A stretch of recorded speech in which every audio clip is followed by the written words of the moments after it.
నిత్య ప్రేమతో నన్ను ప్రేమించెన్, నిత్య ప్రేమతో నన్ను ప్రేమించెన్.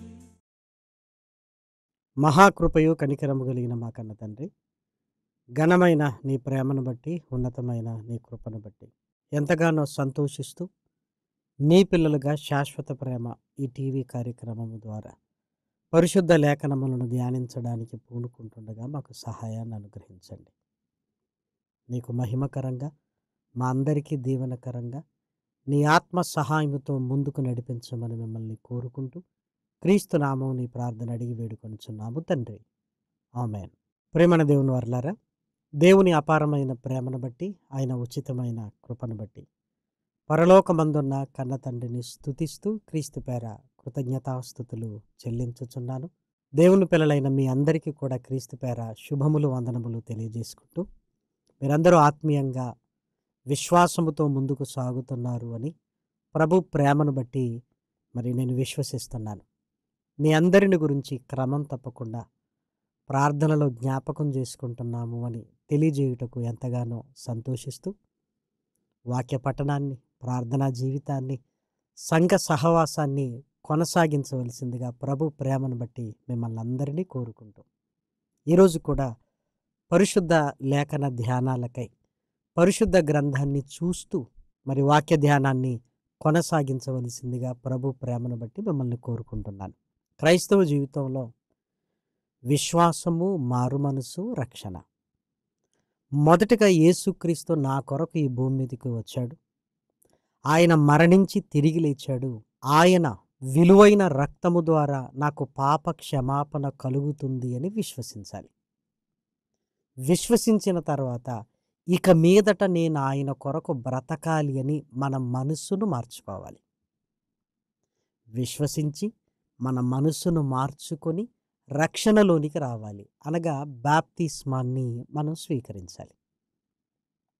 మనం ఎప్పుడైతే బాప్తిస్మాన్ని తీసుకుంటున్నామో రక్షణలోనికి వచ్చినట్టు.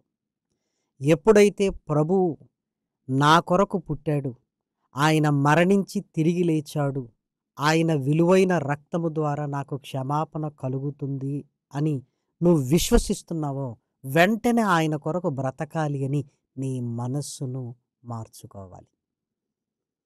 కాబట్టి మారు మనసు ప్రతి మనిషి జీవితంలో చాలా ప్రాముఖ్యమైంది. వివాహమైన తర్వాత భార్యకు అనుకూలంగా మన మనస్సును చాలాసార్లు మార్చుకొని ఉంటాం. అదేవిధంగా భర్తకు అనుకూలంగా భార్య తన మనస్సును కూడా ఎన్నోసార్లు మార్చుకొని ఉంటుంది. పిల్లలు కలిగిన తర్వాత మన మనస్సును మనం మార్చుకుంటాం, ఇలా వదిలే, ఇలా ఉండాలి అని. ఉద్యోగం వచ్చిన తర్వాత ఎన్నోసార్లు అధికారులు చెప్పిన మాటను బట్టి మన మనస్సును మార్చుకొని ఉంటాం. అంటే మనస్సుకు మారే గుణం ఉంది. అది లోకములో నుంచి దేవుని వైపుకైనా, దేవునిలో నుంచి లోకం వైపుకైనా మారగలిగే గుణం మనస్సుకుంది అని మనం గ్రహించాలి. కాబట్టి దేవుడు కూడా తన కుమారుడైన యేసుక్రీస్తును పంపి మొట్టమొదటిగా సువార్త ప్రారంభంలో ఆయన మారు మనస్సును గురించే ఆయన ప్రకటించాడు. దయచేసి లేఖనాలలోనికి వెళ్ళి మనం చూడగలిగితే మార్కు సువార్త 1వ అధ్యాయము 14వ వచనం. యోహాను చెరపట్టబడిన తరువాత యేసు కాలము సంపూర్ణమయ్యున్నది, దేవుని రాజ్యము సమీపించియున్నది, మారు మనస్సు పొంది సువార్త నమ్ముడని చెప్పుచు దేవుని సువార్త ప్రకటించుచు గలిలయకు వచ్చెను. మీ మనస్సును మార్చుకోండి, లోకం వైపు నుంచి దేవుని వైపుకు ఆలోచించండి అని యేసుక్రీస్తు మారు మనస్సును గురించిన సువార్త ప్రకటించటం ప్రారంభించాడు. కేవలం అప్పుడే కాదు, ఇప్పటికీ మారు మనస్సును గురించిన సువార్త ప్రకటింపబడుతుంది. మరి మనుషులు ఈ మాటలు విని ఎలా స్పందిస్తున్నారు, ఏమనుకుంటున్నారు? ఎప్పుడైనా మారచ్చు. ఈరోజు వినగానే ఈరోజు మారవలసిన అవసరత లేదు. దేవుడి దగ్గరికి ఎప్పుడైనా రావచ్చు. ఆయన ఎప్పుడు త్రోసివేయడు అన్న ఆలోచనలోనికి వెళ్ళి లోకంలో బ్రతికి మరణపు చివరి దశలో ఆయన దగ్గరికి వస్తే చాలు అని ఈ అధిక తెలివిని కూడా చాలామంది కలిగి ఉన్నారు ప్రియమైన వారలారా. దయచేసి మీరు ఆలోచించండి. మారు మనసు పొందే అవకాశము వాక్యము ద్వారా దేవుడు మాట్లాడుతున్నప్పుడు ఇప్పుడే నేను ఎందుకు మారాలి, ఇప్పుడే నేనెందుకు మారి లోకపు పాపానికి దూరం కావాలి, నేను చెయ్యవలసినవి బోల్డన్నున్నవి, నేను అనుభవించవలసిన లోకం ఇంకా ఉంది, ఇప్పుడు నా వయసు ఇంతే, ఎందుకు మారాలి అని లోకాన్ని అనుభవించిన తర్వాత ఎప్పటికో మారుతానులే, దేవుడు ఎంత పాపినైనా రక్షిస్తాడు, ఎప్పుడు వచ్చినా ఆయన నిర్లక్ష్యము చేయడు అన్న భావన చాలా మందిలో కనపడుతుంది. అందుకే రక్షణను గురించి నిర్లక్ష్యం చేస్తూనే ఉంటారు ప్రేమన దేవుని పిల్లలారా. కానీ లేఖనాలలోనికి వెళ్ళి ఆలోచించగలిగితే మన తెలివితేటల కంటే దేవుడు చాలా గొప్పవాడు ప్రేమన వారలారా.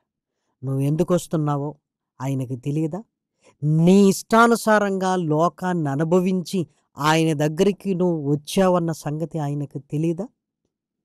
దయచేసి ఆలోచించండి.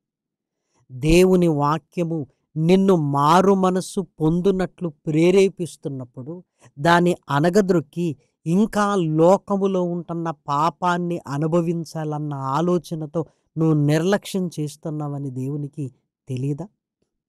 దయచేసి ఆలోచించండి. మరి మారు మనసును గురించిన విషయాన్ని దేవుడు మనకు ఎలా రాయించాడు లేఖనాలలో అని మనం చూడగలిగితే అంతటా అందరూ మారు మనసు పొందాలి అనే దేవుడు కోరుకున్నట్టుగా లేఖనాలలో కనపడుతుంది. ఆ లేఖనాన్ని చదివి మనం ముందుకు వెళదాం. దయచేసి మీరు చూడండి. పేతురు గారు రాసిన 2వ పత్రిక 3వ అధ్యాయము 9వ వచనం. కొందరు ఆలస్యమని ఎంచుకొనున్నట్లు ప్రభు తన వాగ్దానమును గూర్చి ఆలస్యము చేయువాడు కాడుగాని ఎవడునూ నశింపవలనని ఇచ్చయింపక అందరూ మారు మనసు పొందవలనని కోరుచు మీ ఎడల దీర్ఘశాంతము గలవాడై ఉన్నాడు. అందరూ మారు మనసు పొందాలి, అందరూ నా దగ్గరికి రావాలి అని కోరుకుంటున్నాడు. ప్రయాసపడి భారము మోసుకొనుచున్న సమస్త జనులారా నా యొద్దకు రండి, నేను మీకు విశ్రాంతి కలగజేతును అంటున్నాడు. దయచేసి మీరు ఆలోచించండి. అందరూ మారాలి, ఎవరునూ నశించటం దేవునికి ఇష్టము లేదు ప్రియమైన వారలారా. ఇంకా మనం ఆలోచించగలిగితే లూకాసు వార్త 15వ అధ్యాయము 10వ వచనాన్ని చూడండి. అటువలే మారు మనసు పొందు ఒక పాపి విషయమై దేవుని దూతల ఎదుట సంతోషము కలుగునని మీతో చెప్పుచున్నానెను. దేవుడికి ఎక్కువ సంతోషం నీ మారు మనసు. ఎవరునూ నశించటం ఆయనకిష్టం లేదు, అందరూ మారు మనసు పొందాలి అని ఆయన కోరుకుంటున్నాడు. యేసుక్రీస్తు సువార్తలో ప్రారంభమే మారు మనసు. యోహాను గారు కూడా ప్రకటించింది మారు మనసును గురించిన వాక్యమే. ఇవన్నీ ఆలోచిస్తున్నప్పుడు మనకేమనిపిస్తుంది? ఎప్పుడైనా నేను మారొచ్చు అని ఇంకా లోకాన్ని అనుభవించాలన్న ఆలోచనలోనికి మనిషి వెళుతున్నాడు. నేను ఇంకా లోకాన్ని అనుభవించాలి, ఇప్పుడే నేను ఎందుకు మారాలి?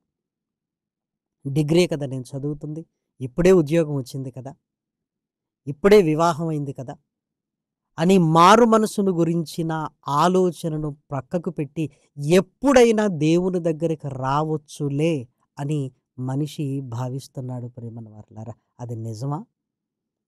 దేవుడు అలా మనల్ని స్వీకరిస్తాడా? ఒక్కసారి మీరు ఆలోచించండి. మన దగ్గరికి అవసరానికి వస్తున్న వారి పట్ల మన వైఖరి ఎలా ఉంటుంది? ఇదిగో వీడు అవసరానికే వచ్చాడు అని మన మనస్సులో మనకు భావించి వారికి టైం ఇవ్వటానికి మనం ఇష్టపడం. మరి దేవుని దగ్గరికి కూడా అన్నీ అనుభవించిన తర్వాత నేను లోకాన్ని విడిచిపెట్టి దేవుని దగ్గరికి వస్తాను అంటే దేవుడు మనల్ని స్వీకరిస్తాడని ఎలా అనుకోగలుగుతున్నారు? అందరూ రావాలని కోరుకుంటున్నాడు, అందరూ మారాలని కోరుకుంటున్నాడు. అది ఎప్పుడు అంటే రక్షణ సువార్త మారు మనసును గురించిన వాక్యం నువ్వు విన్నప్పుడే రావాలి అని ఆయన కోరుకుంటున్నాడు ప్రేమన వారలారా. కొరంథీలకు రాసిన 2వ పత్రిక 6వ అధ్యాయము 2వ వచనాన్ని దయచేసి చూడండి. అనుకూల సమయమందు నీ మొర నాలకించి తిని, రక్షణ దినమందు నిన్ను ఆదుకొంటిని అని ఆయన చెప్పుచున్నాడు గదా. ఇదిగో ఇప్పుడే మిక్కిలి అనుకూలమైన సమయము, ఇదిగో ఇదే రక్షణ దినము. నువ్వు మారు మనసు పొందాలని దేవుడు ఇష్టపడుతున్నాడు. ఎప్పుడు? నువ్వు అనుకున్నప్పుడు కాదు, వాక్యము నీ దగ్గరికి వచ్చినప్పుడు. అందుకే రక్షణల గురించి మాట్లాడుతూ ఇదే దినం అన్నాడు. అంటే ఏ దినమైతే నీ దగ్గరికి వాక్యం వచ్చిందో అదే అనుకూల సమయము, నా దగ్గరికి రండి అంటున్నాడు. దేవుడు పిలిచినప్పుడు ఆయన దగ్గరికి వెళ్ళాలి. నీకిష్టమైనప్పుడు ఆయన దగ్గరికి వెళతాననటం ఏమంటే అది సమంజసం కాదు ప్రియమైన వారలారా. అధికారి మనల్ని పిలిచినప్పుడు వెంటనే వెళితే మనకు గౌరవం. నాకిష్టమైనప్పుడు నేను వెళతానన్నప్పుడు అధికారి సమయాన్ని ఇవ్వకపోవచ్చు. భూమి మీదున్న అధికారికే పిలిచినప్పుడు లోబడుతున్నప్పుడు సర్వశక్తిమంతుడైన దేవుడు మారు మనసు పొందటానికి, రక్షణ కొరకు నిన్ను ప్రేరేపించి ఆయన వాక్యమే నీ దగ్గరికి వచ్చినప్పుడు నిర్లక్ష్యము చేసి నాకిష్టమైనప్పుడు నేను మారుతాను అనుకోవటం అది చాలా ప్రమాదకరమైనది. ఇంకా చెప్పాలి అంటే మారు మనసు పొందని అవకాశము దొరకదేమో ఒక్కసారి మీరు ఆలోచించండి. పరిశుద్ధ గ్రంథంలోనికి వెళ్ళి మనం చూడగలిగితే అపోస్తల కార్యములో వ్రాయబడిన ఒక చక్కటి సందర్భం మనల్ని హెచ్చరిస్తున్నట్లుగా కనపడుతుంది ప్రియమైన వారలారా. అపోస్తల కార్యములు 8వ అధ్యాయము 22వ వచనాన్ని దయచేసి చూడండి. కాబట్టి ఈ నీ చెడుతనము మానుకొని మారు మనస్సు నొంది ప్రభువును వేడుకొనుము. ఒకవేళ నీ హృదయాలోచన క్షమింపబడవచ్చును. నీవు ఘోర దుష్టత్వములోను దుర్నీతి బంధకములోను ఉన్నట్టు నాకు కనబడుచున్నదని చెప్పెను.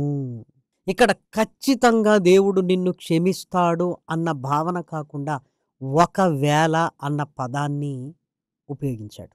ఒకవేళ అంటే ఖచ్చితంగా క్షమింపబడతావని నేను చెప్పలేను, ఒకవేళ అంటున్నాడు. ఇక్కడ ఎవరు అంటే సీమోను పేతురు దగ్గరికి ద్రవ్యాన్ని తీసుకుని వచ్చి, నేనెవని మీద చేతులుంచితే వాడికి పరిశుద్ధాత్మ వరము వచ్చునట్లుగా నాకు అధికారం ఇవ్వండి అన్నాడు. ఎందుకు? ఫిలిప్పు సూచక్రియలు చేస్తున్నప్పుడు చూచి ఇలాంటి వరము నాకుంటే బాగుండు అనుకున్నాడు తప్ప మారు మనస్సు, విశ్వాసపు అనుభవాలు లేవు ప్రేమన దేవుని పిల్లలారా. లోగడ ఏం చేసేవాడంటే గారడీలు చేసేవాడు. ఫిలిప్పు చేస్తున్న సూచక్రియలను చూసి నా గారడీ కంటే ఈ వరములు గొప్పగా ఉన్నవి అని వీటిని నేను సంపాదించుకోవాలి అనుకున్నాడు. విశ్వాసము, మారు మనసు, రక్షణ, పరలోకము, దేవుని కొరకు బ్రతకడము, లోకాన్ని విడిచిపెట్టడం ఇవేవి లేవు ప్రేమను వాట్ల. పేతురు గారి దగ్గరికి వచ్చి నాకు అధికారాన్ని ఇవ్వండి అన్నప్పుడు పేతురు అంటున్నాడు, ఈ చెడుతనమును మానుకో. నువ్వేం అడుగుతున్నావో నీకు తెలుసా? ఒకవేళ అన్నాడు. అంటే ఖచ్చితంగా కాదు అని అర్థం ప్రేమను వారలారా. అప్పుడప్పుడు రిజర్వేషన్స్ మనం చేయించుకుంటున్నప్పుడు వెయిటింగ్ లిస్ట్ వస్తుంది. మనం అడుగుతుంటాం, ఏమంటే కన్ఫామ్ అవుతుందా అన్నప్పుడు ఆ రిజర్వేషన్ చేసే అధికారి ఏమంటాడు? అవుతుందని చెప్పలేను, కాదని చెప్పలేను, ఒకవేళ అవ్వచ్చు అవకపోవచ్చు అంటాడు. అవ్వచ్చు అవకపోవచ్చు అంటాడు. 50-50 ఛాన్సెస్ అంటాడు. ఖచ్చితంగా చెప్పటం కష్టం, అలానే అవ్వచ్చు అవకపోవచ్చు అంటాడు. ఇక్కడ కూడా ఒకవేళ అన్న పదాన్ని ఉపయోగిస్తున్నాడంటే మనకిష్టమైనప్పుడు లోకాన్ని అనుభవించి మన ఇష్టానుసారంగా దేవుని దగ్గరికి వస్తే క్షమించేస్తాడు, హక్కున చేర్చుకుంటాడు అనే ఆలోచన ఉంది. ఎన్నోసార్లు ఆయన వాక్యము నీ దగ్గరికి వచ్చినప్పుడు తృణీకరించి నీకిష్టమైనప్పుడు ఆయన దగ్గరికి వస్తే చేర్చుకోవాలి అన్న రూల్ ఏమైనా ఉందా? ఒక్కసారి మీరు ఆలోచించండి. నిమిషము ఆలస్యమైతే పరీక్షలకు రానివ్వని సందర్భాలు మనకు కనబడుతున్నాయి కదా. రక్షణ అంతకంటే చిన్నదా? ఒక 2 నిమిషాలు ఆలస్యమై ట్రైన్ పోగొట్టుకున్నవారు బోల్డంతమంది ఉన్నాం కదా! ప్రతిదీ సమయానికి ఉంటున్న మనం రక్షణ దగ్గరికి రాగానే నాకిష్టమైన సమయంలో నేను మారుతాను. చాలామంది ధైర్యంగా ఇంకా కొన్ని చేయాల్సినవి నేను ఉన్నవి అని మాట్లాడుతున్నారు అంటే అది ఏ ధైర్యం ప్రియమైన దేవుని పిల్లలారా! దయచేసి ఆలోచించండి. పెద్దలు యవనస్తులతో రక్షణ గురించి మాట్లాడుతున్నప్పుడు వయసును పరిగణలోనికి తీసుకొని వెళ్ళి, నీ వయసు అయిపోయింది గనక నువ్వు ఎన్నైనా చెబుతావు. ఇదిగో నా వయస్సులో నువ్వు మారావా అని వాళ్ళను ప్రశ్నిస్తూ, రక్షణను నిర్లక్ష్యం చేస్తూ, మారు మనసు పొందే అవకాశము ఉన్నప్పటికిని ఎప్పటికో ఒకప్పుడు మారొచ్చులే అనుకుంటున్నారు. కానీ ఇదే రక్షణ దినము ఇప్పుడు దేవుని దగ్గరికి వస్తే ఆయన 100కి 100% స్వీకరిస్తాడు. నీ ఇష్టమైనప్పుడు వస్తే ఒకవేళ అంటున్నాడు. ఒకవేళ స్వీకరించొచ్చు, స్వీకరించకపోవచ్చు. ఇదిగో మారు మనస్సు అనుభవాలలోనికి నేను వస్తానన్నా దేవుడు నిన్ను స్వీకరించొచ్చు, స్వీకరించకపోవచ్చు. కాబట్టి రక్షణ విషయంలో, మారు మనసు విషయంలో ఆలస్యం అనేది పనికిరాదు ప్రియమైన దేవుని పిల్లలారా. దేవుడు పిలిచినప్పుడు మన హృదయాన్ని ఆయనకిస్తే దేవుడు సంతోషిస్తాడు, మనము కూడా సంతోషిస్తాడు. ఇదే రక్షణ దినమని ప్రతి దినాన్ని సూచిస్తున్నప్పుడు నిర్లక్ష్యం చేస్తూ నాకిష్టమైనప్పుడు మారుతాను అనుకోవటం చాలా ప్రమాదకరమైనది. ఇంకా లేఖనాలలోనికి వెళ్ళి చూడగలిగితే హెబ్రీయులకు రాసిన పత్రిక 12వ అధ్యాయము 16వ వచనాన్ని దయచేసి చూడండి. ఒక పూట కూటి కొరకు తన జ్యేష్ఠత్వపు హక్కును అమ్మివేసిన ఏశావు వంటి భ్రష్టుడైనను వ్యభిచారి అయినను ఉండునేమో అని జాగ్రత్తగా చూచుకొనుడి. ఏశావు ఆ తర్వాత ఆశీర్వాదము పొందగోరి కన్నీళ్లు విడుచుచు దాని కోసరము శ్రద్ధతో వెదికినను మారు మనస్సు పొందనవకాశము దొరకక విసర్జింపబడనని మీరెరుగుదురు. ఏశావును గురించి మనకి జ్ఞాపకం చేస్తూ మీకు తెలుసు కదా అంటున్నాడు. ఎందుకు తెలిసిన తర్వాత కూడా మీరు ఎందుకుంటున్నారు, ఇలా ఎందుకు ఆలోచిస్తున్నారు అంటున్నాడు ఆయన. ఏశావు గారి జీవితం మనకు తెలుసు కదా. ఇస్సాకు రెబెకా దంపతులకు ఏశావు యాకోబు 2 కుమారులు, కవల పిల్లలు. ఏశావు ఒక పూట కూటి కొరకు జ్యేష్ఠత్వపు హక్కును తన తమ్ముడైన యాకోబుకు అమ్మివేసుకున్నాడు. అంతేకాదు, భ్రష్టుడు, వ్యభిచారి. ఎందుకు అంటే తల్లిదండ్రులను తన వివాహము ద్వారా ఇబ్బంది పెట్టిన భ్రష్టుడు ప్రియమైన దేవుని పిల్లలారా. అప్పటి వరకు ఉన్న భార్యలు చాలదనుకొని తల్లిదండ్రులకు అసహ్యమని తెలిసి తల్లిదండ్రులకు ఇష్టం లేని పని చేసి వ్యభిచారిగా మారిపోయాడు. కానీ ఆ తర్వాత ఆశీర్వాదము పొందగోరి కన్నీళ్లు విడుచుచు శ్రద్ధతో వెతికినను మారు మనసు పొందని అవకాశము దొరకలేదు అన్నాడు. ఇక్కడ చూసారా, అవకాశమే లేదు అంటున్నాడు అంటే ఎంత ఏడ్చినా ఎంత శ్రద్ధగా వెతికినా ప్రయోజనము లేదు. కొన్నిసార్లు టికెట్ బుక్ చేసుకోవడానికి కౌంటర్ దగ్గరికి మనం వెళ్ళినప్పుడు రిగ్రెట్ అని వస్తుంది. అంటే టికెట్ మంజూరు చేయబడదు. మరి వెయిటింగ్ లిస్ట్ కొద్ది మేరకే, ఆ తర్వాత టికెటే లేదు అంటే మారు మనసు పొంద అవకాశమే దొరకని పరిస్థితి మనకు కనపడుతుంది ప్రియమైన దేవుని పిల్లలారా. దయచేసి మీరు ఆలోచించండి. లేఖన సత్యాలను గుర్తించగలిగితే మారు మనసు పొంద అవకాశము ఇప్పుడు దేవుడు దీర్ఘశాంతాన్ని కలిగి ఇప్పుడు రమ్మంటున్నాడు. దేవుని వాక్యము నిన్ను ప్రేరేపిస్తుంది. నీ మనస్సాక్షి ద్వారా విన్న మాటల ద్వారా మారు మనసు పొందితే బాగుండు అన్న భావన నీలోనికి రావట్లేదా? అనేక సభలకు వెళ్ళినప్పుడు సేవకుల ద్వారా దేవుడు మాట్లాడట్లేదా? నీ కుటుంబంలో రక్షణ పొందిన పెద్దలు ఉంటే వారు నీ గురించి ఆలోచన కలిగి మారు మనసు రక్షణ మాటలు నీకు తెలియచేయట్లేదా?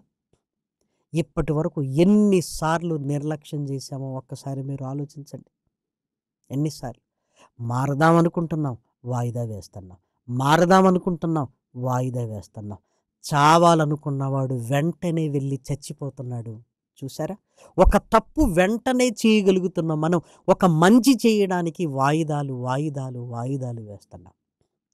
మొన్నటి వరకు నూతన సంవత్సరంలో మారుతాను అనుకున్నాం. కానీ ఏమైంది? మరలా ఈస్టర్ వస్తుంది కదండీ! అప్పుడు మారుతాను. తరువాత మరలా డిసెంబర్ వస్తుంది కదా! మారుతాను. మరలా నూతన సంవత్సరం వస్తుంది కదా! మారుతాను. దేవుడు మారు మనస్సు పొందమంటుంది. ఆయనకు ప్రయోజనమని కాదు ప్రియమైన వారలారా. డాక్టర్ గారు సలహాలిచ్చేది ఆయన కోసం కాదు. నీ ఆరోగ్యము కొరకు. దేవుడు కూడా చెబుతున్నది నీ జీవితం కొరకు ప్రియమైన దేవుని పిల్లలారా. నీ ఆయుష్షు ఆయనకు తెలుసు గనక నాయనా రా అంటున్నాడు. మనం ఎంతకాలం బ్రతుకుతామో మనకు తెలియదు. మన ఊహల్లో బ్రతుకుతున్నాం. ఇంకా నాకు 20 ఏళ్ళే, 30 ఏళ్ళే, 40 ఏళ్ళే, 50 ఏళ్ళే అనుకుంటున్నాం గనక రక్షణను వాయిదా వేస్తున్నాం ప్రియమైన దేవుని పిల్లలారా. అది మన ఉనికికే ప్రమాదం అని గ్రహించాలి. ఏశావును గురించి మీరెరుగుదురు గదా అన్నాడు. మీకు తెలుసు కదా! తెలిసిన తర్వాత ఎందుకు నిర్లక్ష్యము చేస్తున్నారు అని దేవుడు ఇదిగో నీతో నాతో మాట్లాడుతున్నాడు ప్రియమైన వారలారా. మారు మనస్సు పొందనవకాశము దొరకక విసర్జింపబడినని మీరు ఎరుగుదురు గదా! మీకు తెలుసు కదా! మరి మీకు తెలిసినా ఎందుకు నిర్లక్ష్యముగా ఉంటున్నారు అని. దయచేసి మీరు ఆలోచించండి. జక్కయ్య ఇంటికి యేసుక్రీస్తు వెళ్ళగానే తన మనస్సు మార్చుకున్నాడు. ప్రభువా, నా ఆస్తిలో సగము బీదలకిస్తున్నాను. నేనెవని యొద్ద ఇక అన్యాయము చెయ్యను. మనసు మార్చుకున్నాడు. యేసుక్రీస్తు పాదములను కన్నీళ్లతో కడిగిన పాపాత్మురాలైన స్త్రీ, అమ్మా ఇక మీదట పాపము చెయ్యకనగానే ఇక పాపము చెయ్యను అని తన మనస్సును మార్చుకుంది. దయచేసి మీరు ఆలోచించండి. పేతురు నిన్ను మనుషులను పట్టు జాలర్లుగా చేస్తాననగానే పాపినని గుర్తించి తన మనస్సును మార్చుకున్నాడు. వ్యభిచారమందు పట్టబడిన స్త్రీ, అమ్మా ఇక మీదట పాపము చెయ్యకనగానే వాయిదా వేయలేదు. 2 రోజులు ఆలోచించి చెబుతాననలేదు ప్రియమైన దేవుని పిల్లలారా. తన మనస్సును మార్చుకుంది. బాగుపడటానికి మన జీవితంలో ఇంత ఆలోచిస్తున్నామంటే విచిత్రంగా లేదు? చెడిపోవటానికి ఏ ఆలోచన లేని మనం బాగుపడటానికి దేవుని దగ్గరికి రావటానికి ఆలోచిస్తున్నాను అంటాం. ఇంకా టైం ఉంది అంటాం. ఏం కాదులే అంటాం. తర్వాత వస్తే దేవుడు కాదంటాడని మరలా ఆయనకే ప్రశ్న వేస్తుంటాం. అసలు ఏం మాట్లాడుతున్నామో, ఎందుకు మాట్లాడుతున్నామో తెలిసే మాట్లాడుతున్నావా? ఇప్పుడు ఆయన చేతులు చాస్తున్నాడు. ఆయన కౌగిలిలోనికి రాగలవా? దేనిని గురించి నిర్లక్ష్యము చేసినా రక్షణను గురించి దయచేసి నిర్లక్ష్యం చేయకూడదు. విశ్వసించి మారు మనసు పొంది రక్షణలోనికి రావలసిన వారం ప్రేమన వారలారా. నువ్వు ఆలస్యము చేయొచ్చు, కానీ చావు ఆలస్యము చేయటం లేదు. పిల్లలు చనిపోవటం లేదా? యవన కాలంలో ఉంటున్న పిల్లలు చనిపోవటం లేదా? మీరు ఆలోచించండి. వృద్ధులు చనిపోవటం లేదా? ఈ వయసు కలిగిన వారు చనిపోవటం లేదు అన్న వయసు ఏమైనా ఉందా? లేదు. అలాంటప్పుడు ఏం ధైర్యం? కాబట్టి నీ ఆయుష్ ఆయనకు తెలుసు కనుక వాక్యము ద్వారా నిన్ను పిలుస్తూనే ఉన్నాడు, నిన్ను పిలుస్తూనే ఉన్నాడు, నిన్ను పిలుస్తూనే ఉన్నాడు. ఎన్నిసార్లు దేవుడు తన దగ్గరికి నిన్ను పిలిచాడో వాక్యం విన్నన్ని సార్లు, అంటే ఎన్నిసార్లు విన్నావో ఒకసారి జ్ఞాపకం చేసుకో. ఇంకా తరువాత తరువాత తరువాత తరువాత అని సాధించిందేముంది? చావే వచ్చినప్పుడు నేను మారతాను అని నువ్వు ఎంత ప్రయాసపడినా ప్రయోజనము లేదు ప్రేమన దేవుని పిల్లలారా. ఇప్పుడైతే నువ్వు మారాలి అని నిన్ను రమ్మంటున్నాడు. తరువాత ఒకవేళ అంటున్నాడు. తరువాత విసర్జిస్తాను అంటున్నాడు ప్రేమన దేవుని పిల్లలారా. దయచేసి మీరు ఆలోచించండి. నిర్లక్ష్యం వహించి మీకు తీరికగా ఉన్నప్పుడు వస్తే ఎలా? ఒక వివాహానికి మీరు తీరికగా వెళితే ఎలా? ఆహ్వానింపబడిన సమయానికి వెళుతున్నాం కదా. మీ పిల్లల్ని స్కూలుకు సమయానికే పంపుతున్నారు కదా. మీరు ఆలోచించండి. మరి మారు మనసు, మంచి చెడుల తెలివి మనకు తెలియగానే, ఇది పాపమన్న సంగతి మనకు తెలియగానే దేవుని దగ్గరికి రావలసిన మనము తీరికగా వస్తాను అంటే ఎలా? తీరికగా వస్తానంటే ఎలా? ఇది న్యాయమా? మీరు ఆలోచించండి. పోటీ పరీక్షలకు సమయానికి వెళుతున్న నీవు పరలోకానికి యేసుక్రీస్తు ద్వారా మార్గము తెరవబడింది అని నీకు తెలిసినప్పుడు, ఏదో ఒక రోజు నేను చనిపోతానని నువ్వు గుర్తించినప్పుడు ఇంకా ఎందుకు ఆలస్యం? దయచేసి ఆలోచించండి. లేఖన సత్యాలను గుర్తించి ప్రభు కొరకు పరితపించేవారుగా ఉండాలి. ఆయన నీ రక్షణ కొరకు, నా రక్షణ కొరకు పరలోకము నుండి భూమి మీదికి దిగి వచ్చి కలువరి సిలువలో ఆయన బలి అయ్యాడు. నిన్ను నన్ను మార్చి పరలోకానికి తీసుకుని వెళ్ళడానికి ఆయన ఆలస్యం చేయలేదు. యుక్త కాలమందు రక్షణ వెల్లడైంది. దేవుడే ఆలస్యము చేయనప్పుడు, యేసుక్రీస్తును పంపి ఈ రక్షణ సువార్తను ప్రకటిస్తున్నప్పుడు ఆ రక్షణలోనికి రావటానికి మనం ఎందుకు ఆలస్యం చేయాలి? దయచేసి మన జీవితకాలం, ప్రస్తుత పరిస్థితులు, రాబోయే జీవితం, ఉంటున్న పాపము, ఇవన్నీ దయచేసి మీరు ఆలోచించగలిగితే రక్షణ కంటే ముఖ్యమైనది లేదు. ఆ రక్షణ పొందటానికి మారు మనస్సు కంటే గొప్పది లేదు. ప్రియమైన దేవుని పిల్లలారా, దయచేసి లేఖన సత్యాలను గుర్తించి ప్రభు కొరకు ఆయత్తపడుతూ ఆయన కొరకు బ్రతకాలి అని దేవుని ప్రేమను బట్టి మిమ్మల్ని అందరినీ కోరుకుంటూ, ఒకవేళ రక్షణలోనికి వచ్చి లోకములోనికి వెళ్ళిన మరలా మన మనస్సును దేవుని వైపుకు మళ్లించుకుని ముందుకు వెళ్ళాలి అని దేవుని ప్రేమను బట్టి మిమ్మల్ని అందరినీ కోరుకుంటూ ఈ మాటలు నేను ముగిస్తున్నాను. ప్రార్థన చేసుకుందాం. మహాకృపయు కనికరము కలిగిన మా కన్న తండ్రి, ఘనమైన ఉన్నతమైన నీ నామమునకు స్తుతులు స్తోత్రములు చెల్లిస్తున్నా. విన్న వాక్యమునైనా నీ పిల్లల హృదయాలలో ఫలింపచేయండి. రక్షణలోనికి రాగలిగే మారు మనసు అనుభవంలోనికి తీసుకుని రండి. దుష్టుడు హృదయాలను కఠినపరచక నీ వాక్యానికి కరిగిపోయినాయన. రాతి గుండెను నీకిచ్చి మాంసపు గుండెను పొందగలిగే స్థితిని అనుగ్రహించండి. శాశ్వత ప్రేమ టీవీ కార్యక్రమాలు అనేకులకు దీవెన కరముగా నాయన నీకు మహిమకరంగా ముందుకు తీసుకుని వెళ్ళండి. దీని కొరకు సహాయ సహకారాలు అందిస్తున్న నీ పిల్లల్ని బలపరచండి. ఇదివరకు సహకరించిన నీ పిల్లలను నాయన జ్ఞాపకం చేసుకోండి తండ్రి. వారి జీవితాలలో నాయన వెలుగులు నింపండి నాయన తండ్రి. ఇదిగో నాయన ఈ పరిచర్యలో నాయన బలపరిచి నాయన ముందుకు తీసుకుని వెళ్ళండి తండ్రి. ప్రార్థన సహాయాన్ని కోరిన నీ పిల్లల్ని జ్ఞాపకం చేసుకోండి. కుటుంబాలలో నాయన శాంతిని, సమాధానాన్ని అనుగ్రహించండి. యవనస్తులు నీ కాడిని మొయ్యినట్లుగా నాయన లేవనెత్తండి తండ్రి. ఈ కార్యక్రమాల కొరకు ప్రార్థన చేస్తున్న నీ పిల్లలను కూడా జ్ఞాపకం చేసుకోండి. ప్రార్థన సహాయాన్ని కోరిన నీ పిల్లలందరినీ పేరు పేరు వరుసన జ్ఞాపకం చేసుకుని బ్రతిమిలాడుతూ ప్రాధేయపడుతూ ఉన్నతమైన నీ ప్రేమను బట్టి, ఘనమైన నీ నామమును బట్టి హృదయపూర్వకంగా కృతజ్ఞతాస్తుతులు చెల్లిస్తూ క్రీస్తు నామం నీ ప్రార్థన అడిగి వేడుకొనుచున్నాము తండ్రి. ఆమేన్. పరమ తండ్రి అయిన దేవుని ప్రేమయు, కుమారుడైన యేసు క్రీస్తు కృపయు, పరిశుద్ధాత్మ యొక్క అన్యోన్యమైన సహవాసము ఇప్పుడును ఎల్లప్పుడును సదాకాలము మనందరికీ సకల పరిశుద్ధులకును సదాకాలము తోడై ఉండునుగాక. ఆమేన్.